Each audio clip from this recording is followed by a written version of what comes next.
হচ্ছে butter garlic prawn. এমনি সময় আমরা ইউটিউবে অনেক রকম ভাবেই দেখি জিনিসটাকে বানাতে, কিন্তু ঘরোয়া পদ্ধতিতেও এই জিনিসটা বানানো যায়। খুব যে একটা মানে খুব কিছু মারাত্মক জিনিসপত্র লাগে তা নয়।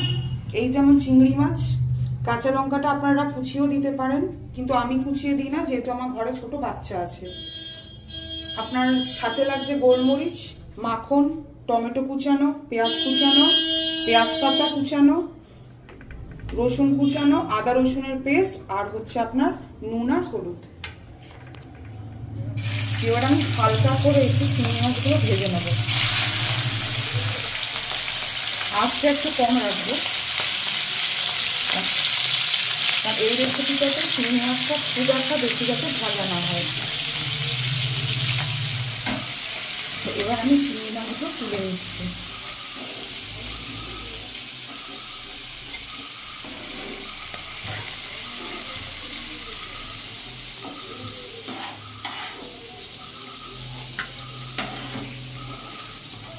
আচ্ছা, আমি আর তেলটা পাল্টালাম না, আমি এই তেলেই প্রথমে রসুন দিয়ে দিলাম। এবার একটু সামান্য আঁচটা বাড়িয়ে দিচ্ছি। একটু রসুনটা লালচে ভাজা ভাজা হলে তারপরে আমি পেঁয়াজ দেব।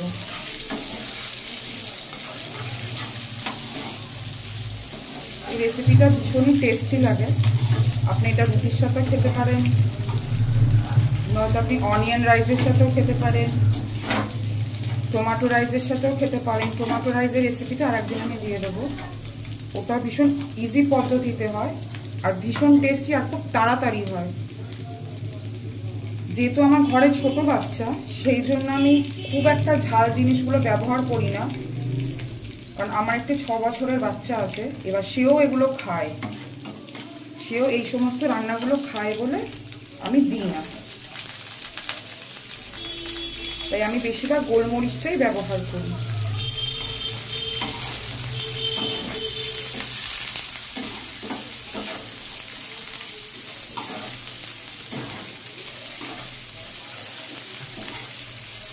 পেঁয়াজটা একটু হালকা হালকা ভাজা হবে, খুব একটা ডিপ ফ্রাই কোনোটাই হবে না।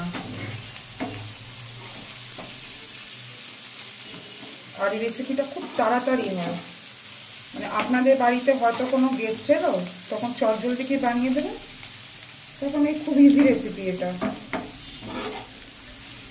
এবার আমি টমেটোটা দিয়ে দিলাম। এবার টমেটোটা দেওয়ার সাথে সাথে আমি নুন হলুদটাও দিয়ে দেবো। আমি নুন হলুদটা একসাথে মিশিয়েই রেখেছি।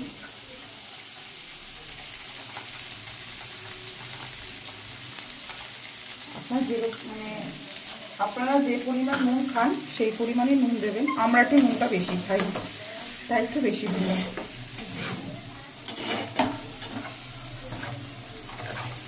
আচ্ছা, এর মধ্যে আমি দিয়ে দিলাম আদা রসুনের পেস্ট।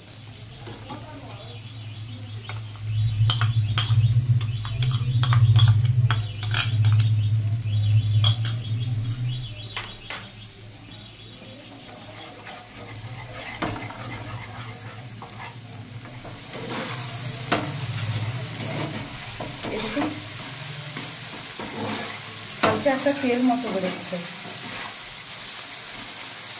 আজকে আর আমি চিনিটা ব্যবহার করছি না, আপনারা চাইলে চিনিটা ব্যবহার করতেও পারেন, কারণ চিনি দিলে খুব সুন্দর একটা কালার আসবে। স্পেশালি যারা লঙ্কার গুঁড়ো বা কাশ্মীরি লঙ্কাটা খেতে পছন্দ করেন না, তাদের জন্য চিনিটা চলে। এবার আমার যেহেতু বাচ্চা আছে, আমি প্রথমেই বললাম, তার জন্য আমি চিনিটা ব্যবহার করি, যেগুলো একদম হালকা হালকা ভেজেছি।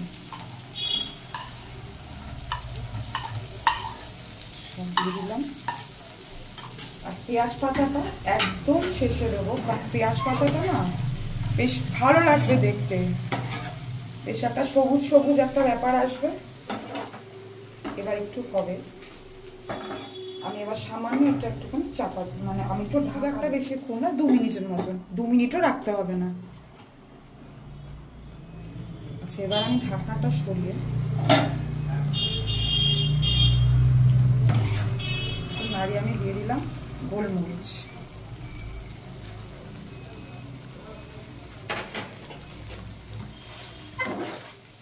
এবার এবার আমি দিয়ে দেবো পেঁয়াজ পাতা। আমি প্রথমেই বললাম যে আমি শুরুতে দিই, একদম লাস্টে দিচ্ছি, তাহলে বেশি একটু গ্রিনিশ একটা ব্যাপার আসে।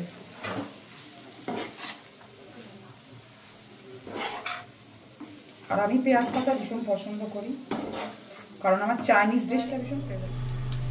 যে জিনিসটার কারণে ডিশটার নাম হচ্ছে বাটার গার্লিক প্রন, সেটা এবার আমি দিয়ে দিচ্ছি। আমি আমুলের বাটারটাই বেশি ইউজ করি, আমার এই বাটারটা ভীষণ ভালো লাগে। আর যেটা অপূর্ব বললো সল্টি, আমার এই বাটারটা ভীষণ ভালো লাগে। আমি মেরিগোল্ডটা খুব একটা ব্যবহার করি না, এবার এটা আপনাদের ইচ্ছা। সেটা কিন্তু আপনারা চিজ দিয়েও করতে পারেন। বাটারটা একদম মেল্ট হয়ে গেছে,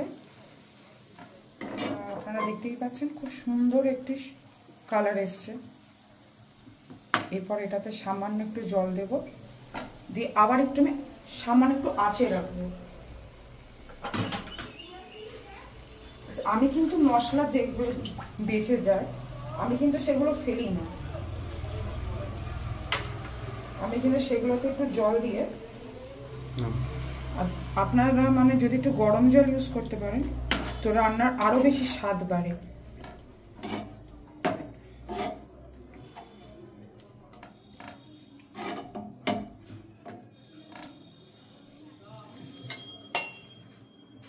আচ্ছা, আপনারা কে কেউ শুটকি মাছ খান? আমার কিন্তু ভীষণ ভালো লাগে, একদম অনেস্টলি স্পিকিং কিন্তু শুটকি মাছ ভীষণ ভালো লাগে, আমি ভীষণ পছন্দ করি। তার একটা জিনিস আমি পছন্দ করি, সেটা হচ্ছে চিংড়ি মাছের লাড্ডু। চিংড়ি মাছের লাড্ডুটা আমি আপনাদেরকে নেক্সট রেসিপিটাতে করে দেখাবো। আমি খুব ভালোবাসি চিংড়ি মাছের লাড্ডুটা, আর যেহেতু আমার একটু ভাতটা ফেভারিট, আমি ভাত খেতে খুব ভালোবাসি, সেই হিসেবে আমার চিংড়ি মাছের লাড্ডুটা বেশ ভালোই লাগে। এটা আপাতত প্রায় হয়ে এসছে, এবার আমি একটু সামান্য চাপা দিয়ে দেবো। পরের দিনের রেসিপি সেটা আপনারা যেটা বললাম চিংড়ি মাছের লাড্ডু আর শুটকি মাছ যেটা বলে বাটা করে দেবো। যারা শুটকি মাছ খেতে পছন্দ করে না তাদেরও সেটা ফেভারিট ডিশ হয়ে যাবে। কর্নফ্লাওয়ারটা দিলে বেশি একটু গ্রেভিনেসটা বাড়ে। আর যেটা আমি বললাম যে আপনারা চিজ দিয়েও এটা করতে পারেন, যে মনে করুন বাটার পছন্দ করে না সে কিন্তু এটা চিজ দিয়ে করতে পারে।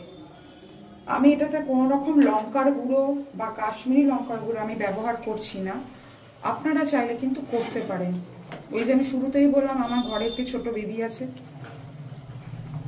আমি শুধু ওপর থেকে, আপনারা হয়তো লক্ষ্য করেছেন, আমি শুধু ওপর থেকে খালি 2টো করে কাঁচা লঙ্কা দিয়ে দিই, যেহেতু আমি ভীষণ ঝাল খাই, মা তো তা একটু কনসিডার করে কাঁচা লঙ্কাটা গোটা খাই। কেমন থকথকাটা গ্রেভিনেস এসে গেছে। আচ্ছা, এবার আমি ওপর থেকে কাঁচা লঙ্কাটা দিয়ে দিচ্ছি। এই 2টো লঙ্কা শুধুমাত্র আমার জন্য। আর এই চ্যানেলটি যদি আপনাদের আমার রেসিপিগুলো ভালো লাগে তাহলে চ্যানেলটি সাবস্ক্রাইব করুন, লাইক করুন। আর কি কি রান্না দেখতে চান সেটা আমাকে অবশ্যই জানাবেন।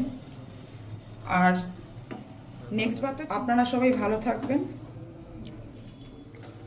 আজকের মতন বাটার গার্লিক প্রন রেডি। আমি এবার গ্যাসটা অফ করে দিলাম আর ঢাকা দিয়ে দিলাম।